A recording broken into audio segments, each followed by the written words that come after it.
think the current situation in the Middle East is very unstable.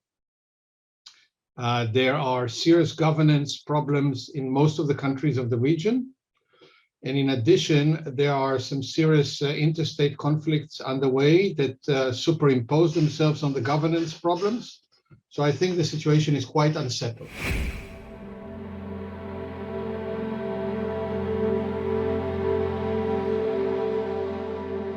I think the JCPOA, as it was signed in 2015, is already dead and cannot be resuscitated.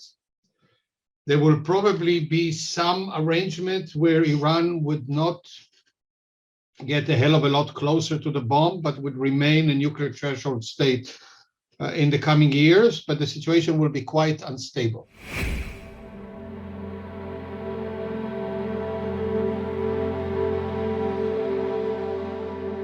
I don't think that the conflict is at the moment local, and I don't think that it would be totally global. I think it will be something in the middle.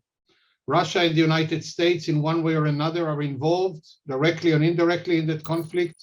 So are the Gulf states. Turkey is also meddling in these issues. So there are quite a few countries that are involved in this conflict diplomatically, intelligence-wise, and possibly also in terms of covert operations and so on. So I don't think that the conflict is in any way local. And I do think that it will get even more dicey going forward, unless there is a regime change in Iran.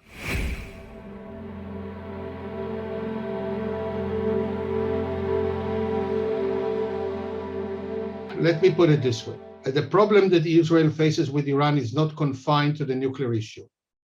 The problem is also that Iran is arming militant groups in Syria, in Lebanon, in Iraq, in Yemen, and has also been involved in the Sudan, in Gaza. So what the problem with Iran that Israel faces is a lot bigger and a lot wider than the nuclear issue itself. And the most likely context in which conflict can erupt between Israel and Iran that would have military dimensions actually is around those issues, because there is daily friction. There is also the cyber friction, which is almost daily between Israel and Iran.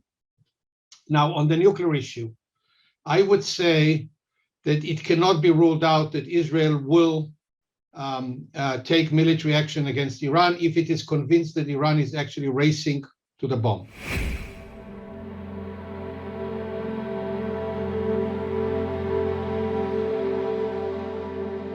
I think both. I think Iran has a long-term ambition to acquire nuclear weapons and a short-term ambition to be as close as possible to it without incurring the wrath of the world and provoking a military action against it.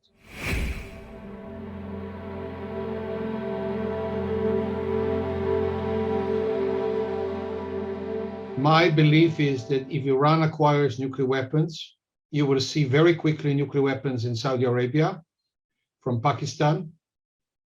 In short order, so would be nuclear weapons in Turkey. And somewhat thereafter, there will be nuclear weapons in Egypt as well.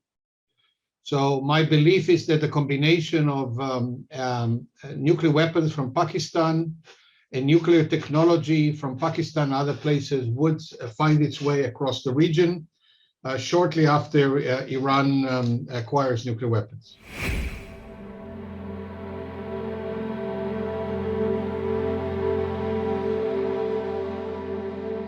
Well, if the Middle East is already unstable, it will become even more unstable in some ways,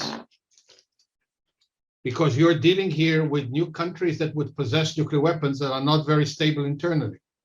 So we have here a very difficult situation, number one. Number two, I think there will be a pull into the Middle East for a much greater intense role to be played by Russia and the United States in trying to make sure that none of these nuclear weapon states actually engages itself in a conflict with another one of the countries in the region, and therefore it sort of escalates into a nuclear war.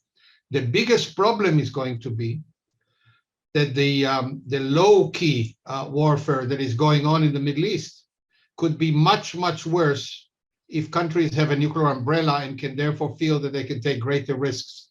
And that is the most worrisome aspect of Iranian nuclear weapons acquisition.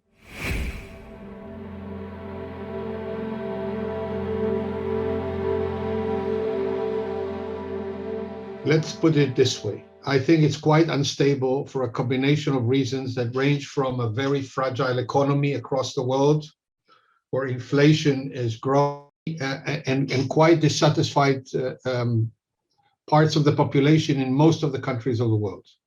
So number one, internally, I think we are facing an unprecedented pressure on governments across the world, part one. Part two, we have a very tense relationship between the United States and China, and the United States and Russia. So if you take those two combined, we are facing a very unstable situation in the world.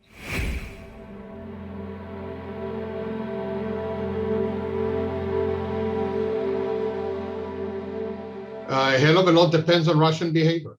I think if Russia sort of does a larger scale intervention than the one it has already done in Ukraine, in the eastern part of Ukraine, that could certainly escalate into a military confrontation.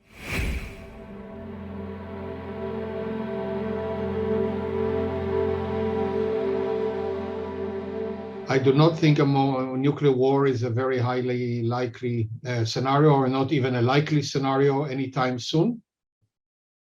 But tense relations that will manifest themselves in a fair amount of friction across many domains, including the possibility of accidents, including the real prospects of military accidents, is quite likely. I think that US-Russian relations are in a very difficult spot, but not entirely hopeless, because I think dialogue is going on of a nature that at the moment does not exist between the US and China.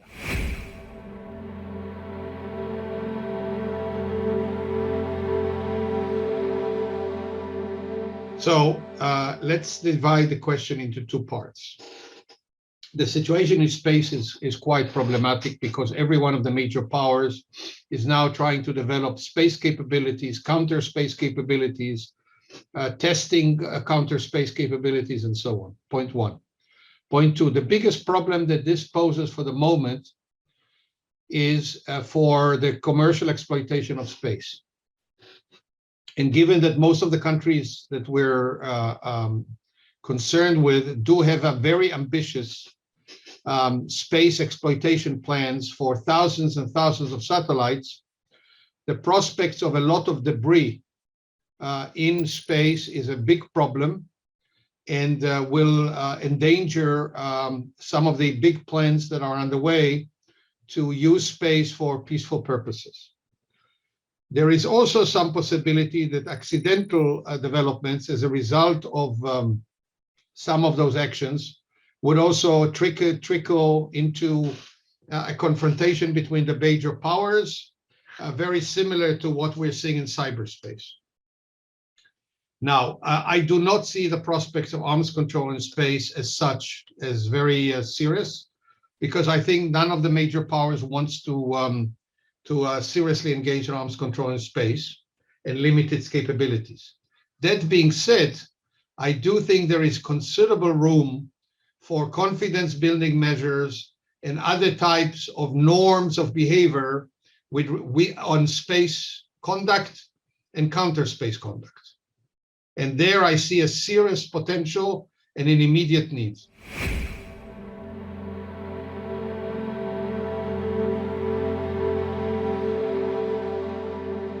As a vision, this is a wonderful vision to pursue.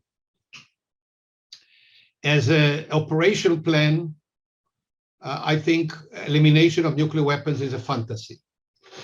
As an action plan to reduce tension around nuclear weapons, cut back nuclear arsenals, and find other measures to limit the nuclear overhang is, I think, doable, necessary, but with very modest goals in terms of what practically it would mean in terms of approximating the elimination of nuclear weapons.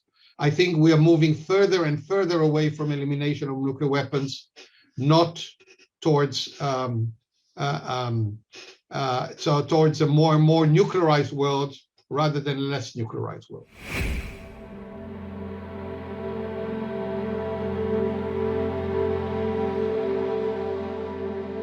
Let me put it this way. I think the number one priority is to cap the Iranian nuclear program. Cap it in a way that is stable, cap it in a way that is verifiable, cap it in a way that is conform to international norms of conduct, where the IAEA is able to engage in comprehensive safeguards in Iran without interruption. I think this is the number one factor that could help stabilize things. Number two is North Korea. I think North Korea is engaged in nuclear buildup of a serious potential to stabilize the region. So that's issue number two.